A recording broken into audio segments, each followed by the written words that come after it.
Hello student, তোমরা যারা ক্যালকাটা ইউনিভার্সিটির আন্ডারে সেকেন্ড সেমিস্টারের ছাত্রছাত্রী আছো এবং তোমাদের রাষ্ট্রবিজ্ঞান সাবজেক্টে অনার্স আছে, তোমাদের জন্য আজকের ক্লাসটা খুবই গুরুত্বপূর্ণ। আজকের ক্লাসে তোমাদের এসিসি 2 পেপার থেকে একটি গুরুত্বপূর্ণ 20 নম্বরের প্রশ্নের উত্তর নিয়ে আলোচনা করব। প্রশ্নটা হচ্ছে ফৌজদারি প্রশাসনে পুলিশের ভূমিকা ব্যাখ্যা করো। মডিউল 2 থেকে থাকছে এই প্রশ্নটা।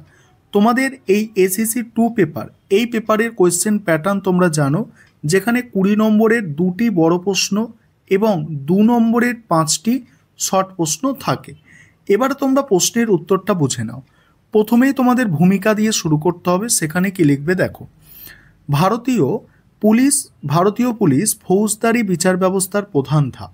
ফৌজদারি যে বিচার ব্যবস্থা তার প্রধান ধাপ হচ্ছে কি পুলিশ। কোনো অপরাধ সংগঠিত হওয়ার পর পুলিশ প্রথম ঘটনাস্থলে পৌঁছায় এবং আইনগত প্রক্রিয়া শুরু করে। তাদের প্রাথমিক দায়িত্ব হলো অপরাধের তথ্য সংগ্রহ করা, ভুক্তভোগী ও সাক্ষীদের বক্তব্য রেকর্ড করা এবং অপরাধীকে চিহ্নিত করে গ্রেপ্তার করা। ফৌজদারি কার্যবিধি এবং ভারতীয় দণ্ডবিধি পুলিশের এই ক্ষমতা ও দায়িত্বের আইনি ভিত্তি প্রদান করে। পুলিশের সঠিক এবং নিরপেক্ষ ভূমিকা ছাড়া সুষ্ঠু বিচার প্রক্রিয়া অসম্ভব। এবারে পুলিশের মূল দায়িত্ব কার্যাবলী, এই পয়েন্টটা আলোচনা করব। তার আগে যে বিষয়টা তোমাদের বলার আছে, তোমাদের জন্য অনলাইন কোচিং ক্লাস চলছে। তোমরা যদি কেউ পেড ব্যাচে অ্যাডমিশন নিতে ইচ্ছুক থাকো, তাহলে এখানে নিচে স্ক্রিনে যে নম্বর দেখতে পাচ্ছ, এই নম্বরে যোগাযোগ করে অ্যাডমিশন নিয়ে নিতে পারো। এবার হচ্ছে দেখো পুলিশের মূল দায়িত্ব কার্যাবলী। সেখানে প্রথম যে পয়েন্টটা আছে দেখো, আইন শৃঙ্খলা রক্ষা। পুলিশের মৌলিক কাজ হলো দেশে আইন শৃঙ্খলা পরিস্থিতি বজায় রাখা। এর মধ্যে রয়েছে জনসমাবেশ নিয়ন্ত্রণ, ভিড় সামলানো, ধর্মীয় ও রাজনৈতিক শোভাযাত্রার নিরাপত্তা প্রদান এবং দাঙ্গা হাঙ্গামা প্রতিরোধ করা। নেক্সট পয়েন্টটা আছে দেখো, অপরাধ দমন ও প্রতিরোধ। পুলিশ অপরাধ সংগঠিত হওয়ার আগে তার প্রতিরোধের চেষ্টা করে। এর জন্য তারা নিয়মিত টহল দেয়। তারপরে দেখো, অপরাধ প্রবণ এলাকায় নজরদারি বাড়ায় এবং সন্দেহভাজন ব্যক্তিদের ওপরে নজর রাখে। অপরাধ সংগঠিত হলে অপরাধীদের গ্রেপ্তার করা এবং তাদের বিরুদ্ধে আইনানুগ ব্যবস্থা গ্রহণ করাও পুলিশের গুরুত্বপূর্ণ দায়িত্ব। পরের পয়েন্ট হচ্ছে তদন্ত। যে কোনো ফৌজদারি মামলার মেরুদণ্ড হলো তদন্ত।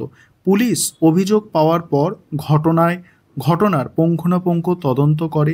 এর মধ্যে রয়েছে ঘটনাস্থল পরিদর্শন, প্রমাণ সংগ্রহ, সাক্ষী ও ভুক্তভোগীদের জবানবন্দি রেকর্ড করা এবং পারিপার্শ্বিক তথ্য বিশ্লেষণ। এই তদন্তের উপর ভিত্তি করেই আদালতে মামলা দায়ের হয়। পরের পয়েন্ট হচ্ছে তথ্য সংগ্রহ ও গোয়েন্দাগিরি। পুলিশ বিভিন্ন সূত্র থেকে অপরাধমূলক কার্যকলাপ এবং সম্ভাব্য হুমকির বিষয়ে তথ্য সংগ্রহ করে। গোয়েন্দা শাখাগুলি অপরাধী চক্র, সন্ত্রাসবাদী গোষ্ঠী এবং অন্যান্য সমাজবিরোধী কার্যকলাপের ওপর নজর রাখে, যা অপরাধ প্রতিরোধে এবং আইন শৃঙ্খলা বজায় রাখতে সাহায্য করে। পরের পয়েন্ট হচ্ছে আদালতের সহায়তা। তদন্তর শেষে পুলিশ চার্জশিট বা অভিযোগপত্র আদালতে জমা দেয়। এরপর আদালতে সাক্ষ্য প্রমাণ উপস্থাপনে তারা গুরুত্বপূর্ণ ভূমিকা পালন করে।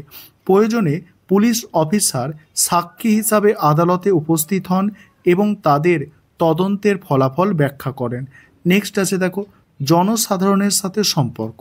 পুলিশকে সমাজের অংশ হিসাবে জনসাধারণের আস্থা অর্জন করতে হয়। কমিউনিটি পুলিশিংয়ের মাধ্যমে পুলিশ স্থানীয় সমস্যার সমাধানে নাগরিকদের সহযোগিতা নেয় এবং জনসচেতনতা বৃদ্ধিতে কাজ করে, যেমন ট্রাফিক নিয়মাবলী সম্পর্কে সচেতনতা সৃষ্টি, সাইবার ক্রাইম প্রতিরোধের পরামর্শদান ইত্যাদি। তারপরে আছে দেখো সংকটকালীন ব্যবস্থাপনা।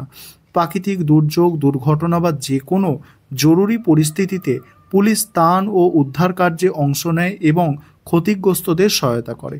এবার চ্যালেঞ্জ ও সীমাবদ্ধতায় কি বলা হচ্ছে দেখো, প্রথমত জনসংখ্যার তুলনায় অপ্রতুলতা।